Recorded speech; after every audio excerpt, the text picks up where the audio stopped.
열왕기상 우리가 18장 지난주에 함께 이야기했던 그 18장의 내용이 어떤 내용인지 기억나십니까? 엘리야가 바알 선지자와 아세라 선지자 850대 1로 맞짱을 떠서 승리를 한 사건이 나옵니다. 하나님은 엘리야의 기도를 들으셨고 하늘에서 불이 내려와 제단에 불을 붙게 하셨습니다. 하나님의 능력과 영광을 보이셨습니다. 하나님만이 참신이며 바알과 아세라는 거짓 신이라는 것을 하나님 스스로 증명해 보이셨습니다. 그 전투에서 승리하게 되자 엘리야는 바알 선지자 450명을 기손강가로 데리고 가서 다 죽여버립니다. 그리고 엘리야가 기도하자 3년 6개월 동안 내리지 않았던 비가 쏟아지기 시작합니다. 아합은 이 갈멜산에서 일어난 그 일에 대해서 자신의 아내 이세벨에게 돌아와서 자세하게 설명합니다. 이 이세벨은 갈멜산에서 이 엘리야를 통하여서 증거된 하나님의 능력과 그리고 바알 선지자들이 다 죽은 소식을 들었지만 눈 하나 깜짝하지 않았습니다. 백성들의 마음이 엘리야에게로 기울었고 엘리야를 지지하고 있었지만 상황 파악이 끝난 이세벨은 엘리야에게 사신을 보냅니다. 2절 말씀 같이 함께 읽겠습니다. 이세벨이 사신을 엘리야에게 보내어 이르되 내가 내일 이맘때에는 반드시 내 생명을 저 사람들 중 한 사람의 생명과 같게 하리라. 그렇게 하지 아니하면 신들이 내게 벌 위에 벌을 내림이 마땅하니라 한지라. 자, 우리가 여기서 한 가지 생각해 봐야 될 것은 이세벨이 엘리야를 정말 죽이려고 했다면 엘리야에게 사신을 보내는 것이 아니라 군대를 보내거나 아니면 암살할 수 있는 자객을 보내야 하는 것이 맞습니다.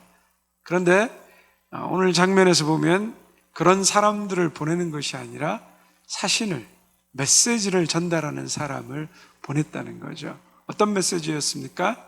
내가 내일까지 네가 바울 선지자들을 죽였던 것처럼 너도 죽일 거라고 말하는 겁니다. 이세벨은 굉장히 정치적 감각이 뛰어났던 여인인 것 같습니다.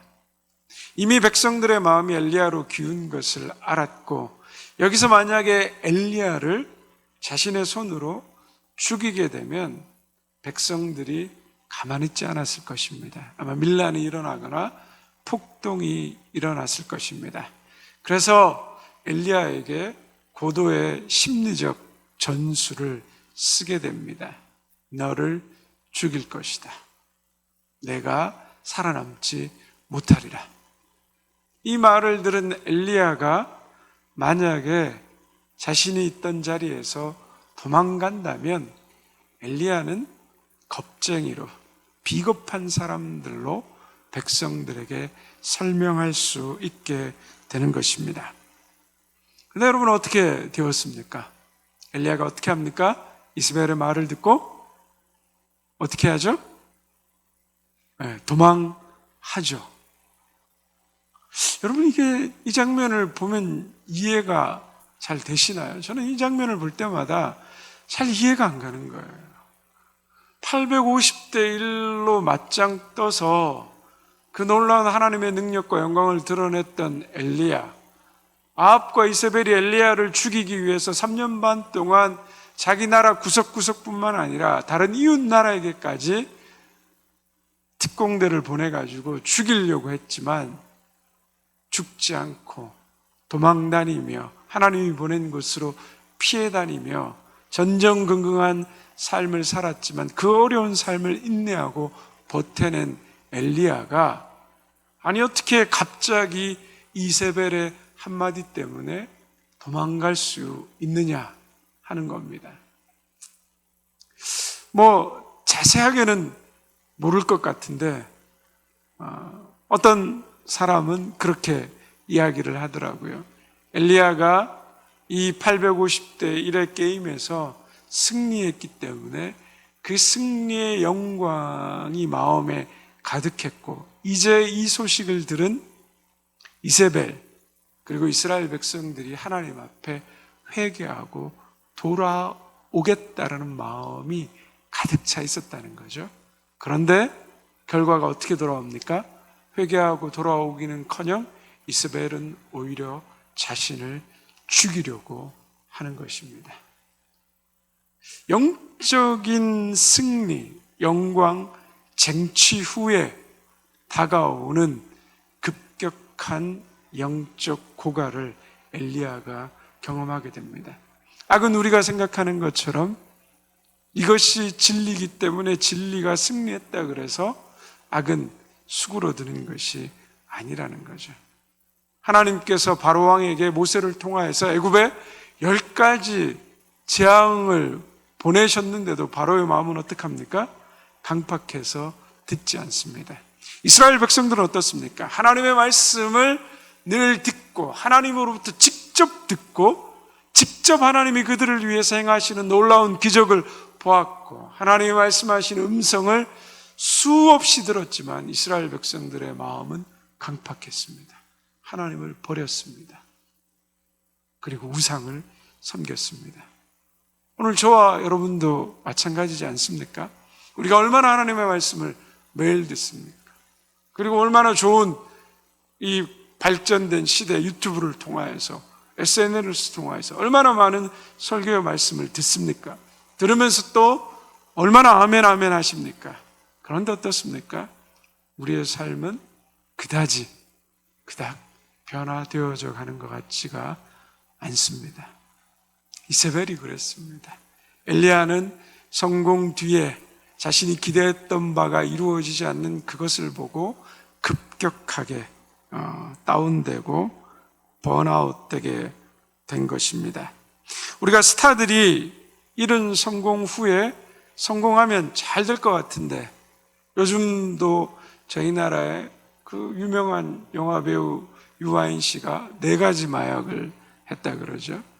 그렇게 10가지 광고에 나오고 최신의 영화들을 다 찍은 누구나 부러워하는 젊은 스타인데 그 영적 성공 뒤에 오는 공허함 때문에 마약에 손을 대는 거죠. 이 사람뿐만이 아니죠. 수많은 스타들, 그 다음에 수많은 사람들이 그 성공 뒤에 오는 영적 공허함, 공황장애, 우울증으로 고생하고 있습니다. 우리가 잘 아는 이찬수 목사님이라든지 그럼 만낙교회 김병삼 목사님이라든지 우리 선한목자교회 유기성 목사님이라든지 이런 분들 다 자기 고백하잖아요. 공황장애에 시달렸다고, 우울증에 시달렸다고. 아주 그 주목받는 성공한 아주 유명한 목회자이지만 그 뒤에 자신에게 그 몰려오는 심각한 스트레스들, 그러한 것들을 견디기가 현실적으로 어렵다는 거죠. 저는 유명하지 않기 때문에 잘 견딥니다. 저는 걱정 안 하셔도 됩니다. 걱정스러운 눈으로 전혀 안 보셔도 됩니다. 너무 걱정하시는 눈빛이 보여가지고. 2018년도 개봉한 그 락그룹 퀸의 보컬리스트 프레디 머큐리의 인생 전기를 다룬 보헤미안 랩소디, 여러분 기억하십니까? 저 영화의 주인공, 이 사람은 공항에서 짐을 나르는 그러한 직업, 그러나 음악의 꿈을 가지고 있었던 사람이었습니다. 그리고 이방인이었습니다. 아웃사이더였습니다. 그런데 어느 날 자신의 곡을 가지고 불렀는데 엄청난 대박과 성공을 거두면서 아주 전 세계적으로 영국뿐만 아니라 엄청난 유명한 그러한 음악가가 되었습니다. 당시에 영국의 퀸이라고 불렀는데 여왕이 2명이 있었다 할 정도로 그만큼 엄청난 인기를 누렸던 사람입니다. 그런데 그 성공 뒤에 그에게 늘 있는 그림자는 영화를 보신 분들은 알지만 공허함이었습니다. 성정체성의 혼란, 술과 마약, 그리고 성공에 따른 자신의 그 중압감, 또 팀 멤버들과의 갈등, 솔로에 대한 욕심, 여러 가지 많은 것들이 이 사람을 무너뜨리는 것을 우리가 보게 됩니다. 이러한 일들은 여러분 어떻습니까? 우리 인생에도 자주 나타납니다. 그것을 심리학적으로 번아웃 증후군이라고 이야기합니다. 번아웃 증후군이란 지나치게 의욕적으로 몰두하는 일에 대해서 한 사람이 극도의 신체적, 정신적 피로감을 느끼면서 무기력해지는 증상입니다. 막 불꽃처럼 확 타오르다가 어느 순간 갑자기 그 불꽃이 사그라드는 것과 같습니다. 2019년 취업 포탈 잡코리아에서 직장인 492명을 대상으로 당신이 이런 번아웃, 극도의 무기력감과 피로감을 이 직장 생활에서 경험해봤냐라고 492명한테 설문조사를 했더니 95.1%가 번아웃 증후군을 경험했다는 거죠. 우리 안에 직장 생활 하시는 우리 남자 성도님들, 또 여성 성도님들 아마 이런 경험들이 다 있으실 겁니다. 번아웃 증후군은 시간에 쫓겨 바쁘게 살아가는 현대 사회에서 누구나 겪을 수 있는 증상이지만 문제는 이 번아웃 증상이 왔을 때 자기 혼자만 간직하고 말 못하고 끙끙 앓다가 극단적인 선택에 이르는 경우들도 종종 있다는 거죠. 엘리야에게 바로 그러한 현상이 일어났습니다. 극도로 자신의 일에 하나님이 부르시면 이에 일에 전심전력했는데 자기가 맺어질 수 있는 그 열매와 회개의 변화가 있으리라고 너무 크게 기대했는데 자기의 노력이 아무것도 아닌 허무한 결과로 나타났습니다. 그래서 3절과 4절은 이렇게 말합니다. 함께 같이 읽도록 하겠습니다. 그가 이 형편을 보고 일어나 자기의 생명을 위해 도망하여 유다에 속한 브엘세바에 이르러 자기의 사원을 그곳에 머물게 하고 자기 자신은 광야로 들어가 하룻길쯤 가서 한 로대나무 아래에 앉아서 자기가 죽기를 원하여 이르되 여호와여 넉넉하오니 지금 내 생명을 거두시옵소서 나는 내 조상들보다 낫지 못하니이다 하고 엘리야가 자신의 생명을 구하기 위해서 성경은 분명히 말하죠. 자기 생명을 위해서 도망갔다라는 것이죠. 엄청난 그 성공 앞에 갑자기 무력해져서 무너지면서 공포와 불안감에 휩쓸려서 도망갑니다. 목숨을 구하기 위해서 살고자 도망갔던 도피처가 브엘세바 광야 가까운 네게부 사막 지역입니다. 한번 지도를 한번 보여주실까요? 엘리야가 저기 갈멜산이 저기 보이죠? 그리고 이스라엘 지역에 있다가 사마리아 또 유다 거쳐서 브엘세바로 내려갑니다. 브엘세바 아래쪽은 네게부 사막 지역입니다. 사막 사해 동편 지역도 마찬가지고요. 아주 흡격한 광야입니다. 한낮 기온이 40도에서 50도까지 오르는 곳입니다. 때로는 비바람이 강하게 불어 닥치기도 하고요. 폭풍 또한 무서운 폭병이고 도둑들도 광야에서 얼마든지 등장할 수 있는 곳입니다. 보호막이 없는 곳이라고 보시면 됩니다. 광야에는 그늘이 될 만한 나무들이 많지 않습니다. 광야에서 그늘이 될 만한 나무는 성경에 보시면 십dim나무와 대추 야자나무입니다. 한번 잠깐 보여주시겠습니까? 이게 십dim나무, 우리가 아카시아 나무, 조각목이라고 얘기하는 나무가 바로 저 나무입니다. 성전의 기물을 저 아카시아 나무 조각목으로 만들게 되죠. 저 정도 나무가 이제 그늘이 있는 나무고요. 그 다음에 대추 야자나무, 그죠? 이 광야 지역에 가면 아주 이런 성지순례나 중동이나 터키 이런 지역에 가시면 대추야자 선물에 아주 달달한 그 있잖아요. 저런 그늘의 오아시스 지역에 가야지만 그늘에 쉴 수 있습니다. 그런데 엘리야가 어디로 갔다고 했습니까? 로뎀나무 아래로 갔다고 합니다. 여러분, 우리가 로뎀나무 하면 굉장히 큰 그늘을 생각하잖아요. 우리가 이제 잘못 알고 있는 성경 상식이 이제 여기에서 나옵니다. 우리가 보면 로뎀 카페도 있고 또 로뎀 뭐 있어요? 예? 카페 있고 또 뭐 있습니까? 로뎀 교회도 있고 또 뭐 로뎀 뭐죠? 뭐 별로 보신 게 없나 보네요. 예. 하여튼 뭐 그렇잖아요. 근데 광야의 로뎀 나무는 우리가 생각하는 그늘과 심이 있는 나무가 아니라는 것을 한번 보여주시겠습니까? 저게 로뎀 나무입니다. 말하자면 우리나라 말로 하면 쌀이 나무라는 거죠. 아까 시띠나무나 야자수는 어때요? 나무에 이 본체가 있는 거죠. 그죠?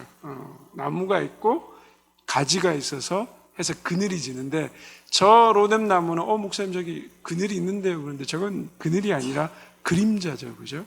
한 1, 20분 지나면 태양의 방향이 바뀔 때마다 계속 옮겨야 되는 거예요. 저 밑에서는 편하게 쉴 수 있는 나무가 아니라는 거죠. 그래서 유대인들에게 이 로뎀 나무는 히브리 말로 시궁창이라고 말하고, 가장 극악한 고통과 어려움을 상징하는 나무가 로뎀 나무였다는 거죠. 영어로 화이트 브룸이라는 단어를 씁니다. 화이트 흰색의 브룸, 걸레라는 거예요. 빗자루 만들 때 쓰는 나무다, 쌀이 나무다, 그렇게 말하는 거죠. 즉 엘리야가 로뎀 나무 아래로 갔다는 것은 거기에서 그늘을 얻어서 그 광야 지역에서 쉼을 얻기 위해서 간 게 아니라 죽으러 갔다는 겁니다. 피할 수 없는 그늘 가운데서 가장 사막 그 광야의 지역에서 그 로뎀 나무 곁에서는 피할 길이 없는 거죠. 그냥 있으면 그 광야의 뜨거운 50도의 내리쬐는 햇볕으로 인해서 죽을 수밖에 없는 그러한 상황 가운데 들어가게 되었다는 겁니다. 즉 모든 삶에 대한 의욕을 포기하고 탈진한 상태에서 하나님, 저 혼자입니다, 홀로 남았습니다, 내 생명을 취해달라고 하나님 앞에 죽여달라고 기도하는 것입니다. 즉 그냥 한번 시도한 게 아니라 죽는 거예요. 50도 아래 사막 아래에서 그늘 없이 여러분 1시간을 견뎌내겠습니까? 못 견딥니다. 죽습니다. 여름에 뜨거운 태양 아래 5분만 태양볕만 맞고 저희 30도 되는 온도 아래만 서 있어도 죽을 것 같은데 40, 50도 되는 그 광야의 뜨거운 태양볕 아래 견딘다는 것은 거의 불가능한 것이죠. 이것은 엘리야가 정말 죽으려 했다라는 것을 성경이 말하고 있습니다. 자, 그런데 그렇게 무기력하고 죽고 자신의 힘든 어려움들을 하나님 앞에 고백하는 엘리야를 향하여서 하나님이 어떻게 하십니까? 우리 5절에서 7절의 말씀을 같이 함께 읽도록 하겠습니다. 로뎀 나무 아래 누워 자더니 천사가 그를 어루만지며 그에게 이르되 일어나서 먹으라 하는지라. 본즉 머리맡에 숯불에 구운 떡 한 병과 물이 있더라. 이에 먹고 마시고 다시 누웠더니 여호와의 천사가 또 다시 와서 어루만지며 이르시되 일어나 먹으라. 내가 갈 길을 다 가지 못할까 하노라 하는지라. 그렇게 하나님의 위대한 도구로 쓰임받았던 선지자가 뭐죠? 극도의 번아웃 죽은 탈진으로 인해서 하나님 앞에 나와서 죽여달라고 합니다. 하나님이 어떻게 엘리야를 대하십니까? 그냥 기싸대기 한번 팍 쳐올리면서 야, 이놈아 정신 차려라. 안 일어날래? 네가 지금 이게 뭐 하는 거냐? 하나님이 이렇게 얘기하시지 않았습니다. 어떻게 합니까? 천사를 보내어서 오늘 성경에 보니까 2번이나 엘리야를 어루만지셨다라고 이야기합니다.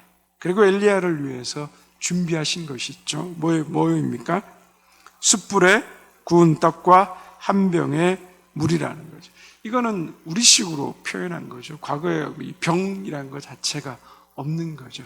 숯불에 구운 떡이다.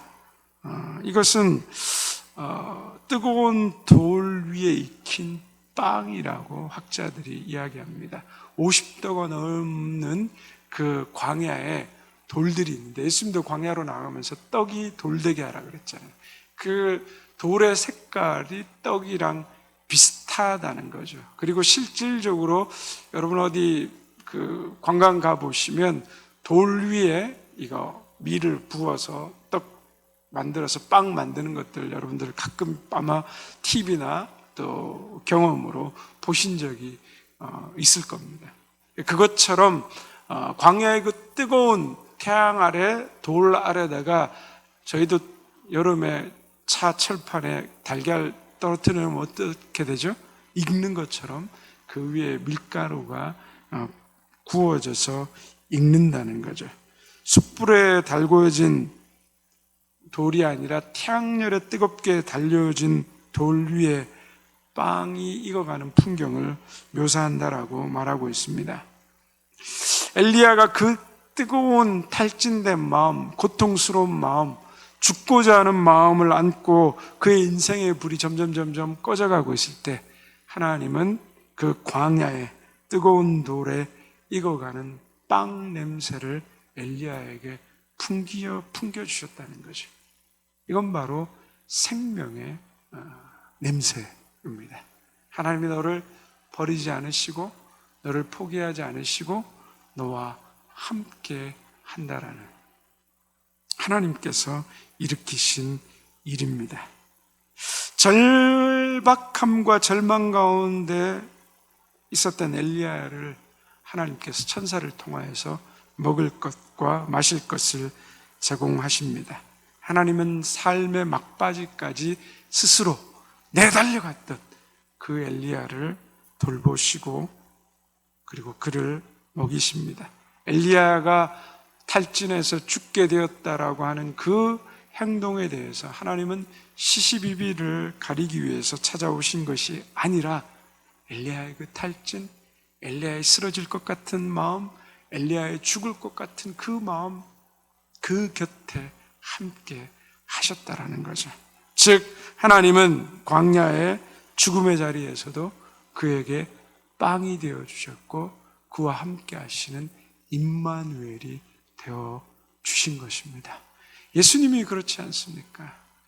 죽을 수밖에 없는 우리 죄인들을 위해서 자신의 몸을 십자가에 못 박혀 죽으시고 부활하시고 우리에게 자신의 몸을 보이실 뿐만 아니라 승천하셨지만 그 성령을 우리에게 보내셔서 우리와 영원히 함께 하신다라고 말씀하신 그 주님의 은혜와 사랑이 바로 이 죽음의 자리에 있는 엘리야에게 동일하게 임하고 있는 것을 보게 됩니다. 고아원에서 자라 형무소를 자기 집처럼 들락날락거렸던 청년이 있습니다.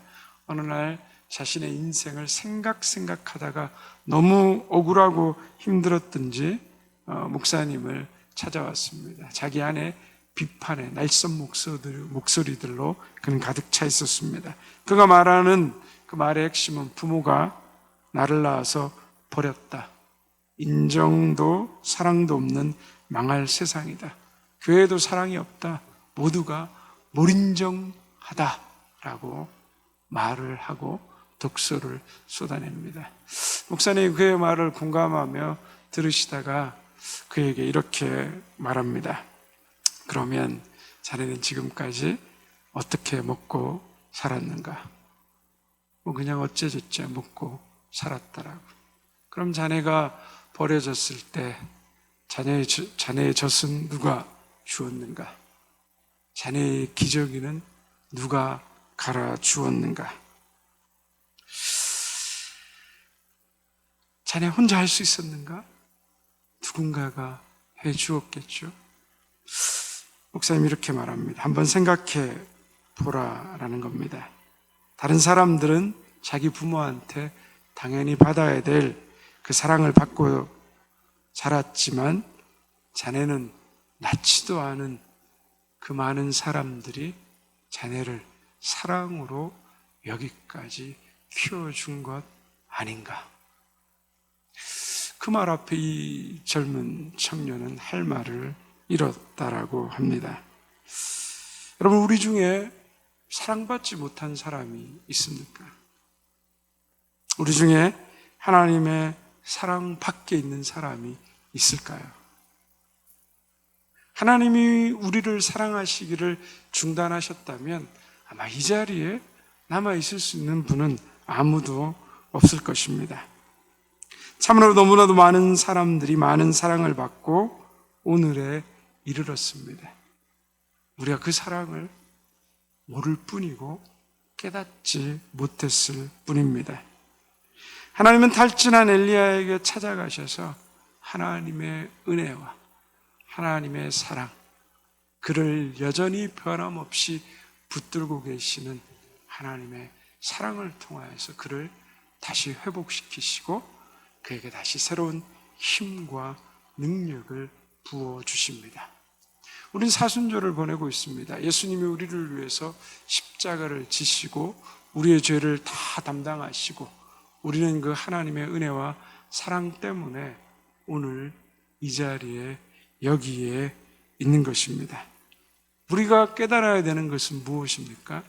그 하나님의 구원의 은혜와 사랑은 그냥 단순히 나를 구원한 은혜와 사랑일 뿐만 아니라 오늘 내가 살아가는 이 순간, 오늘 나의 삶을 지키시고 인도하시고 지탱하시고 오늘 변함없이 그 나와 함께 하시는 사랑으로 이 자리에 함께하고 있다라는 것, 우리가 그것을 발견하고 깨달아야 되는 거죠.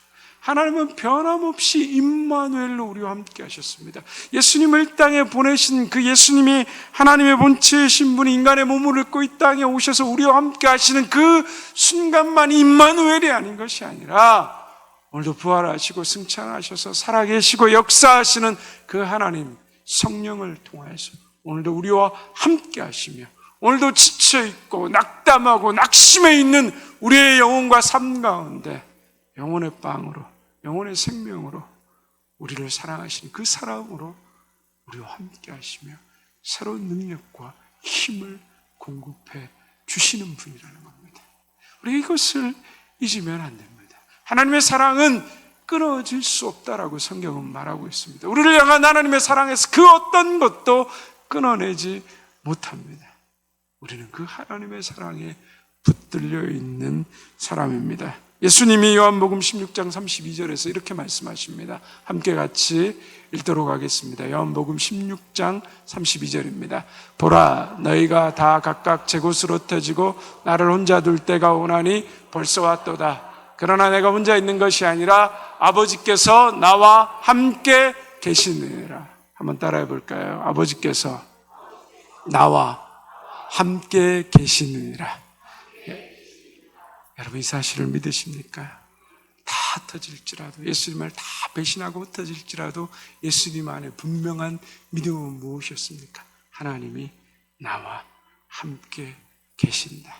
사람은 떠날 수 있고 나는 고독할 수 있고 외로울 수 있고 고난 속에 힘든 상황 속에 처할 수 있지만 그러나 그때도 하나님은 나와 함께 하신다. 그때도 하나님은 나를 붙들고 계신다. 그때도 하나님은 그 은혜와 사랑으로 나를 인도하고 계신다. 이것이 저와 여러분의 믿음이 되어야 하리라 믿습니다. 오늘도 은혜와 사랑 가운데 그 하나님의 사랑을 변함없이 확인하고 그 은혜와 사랑으로 다시 일어날 수 있는 우리 모든 하나님의 사람들 되시기를 주님의 이름으로 축원드립니다.